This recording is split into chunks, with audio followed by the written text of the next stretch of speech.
Ματάκια μου, τι λάθος. Πολύ καλά το έβαλες. Άσε χειρόφρον, σε πάω εγώ. Σε έχω βάλει σε κόπο. Καλέ, τι κόπο. Χαρά μου να σπρώχνω τα αυτοκίνητα. Εδώ είμαστε. Τώρα είμαι όλος αυτιά. Θέλει 20 ευρώ βενζίνη. Και ξέρεις τι, ακούγεται ένας θόρυβος από κάτω. Μπορείς να το κοιτάξεις. Και το ρωτάς, έφυγα. Θα σε μαλώσω. Τι καλέ. Ποιο κακό κορίτσι μου πήρε μαζί ένα κόνο. Ούτε που το είδα. Καλά, τους κάνουν και αυτούς τους κόνους πλέον πολύ μικρούς. Πού να τον βρεις.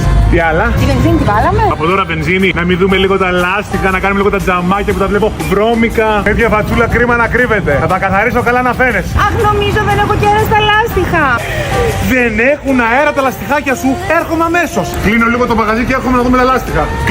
Κλείσαμε, αύριο πάλι. Όντως δεν έχουν αέρα, θα μας πάρει ώρα αυτό. Να πληρώσω, απλά έχω καρτούλα. Έλα μωρέ τώρα καρτούλα μεταξύ μας, λες και θα χαθούμε. Μιας και είπα να μην χαθούμε, τι θα έλεγες να μου δώσει το τηλέφωνο σου.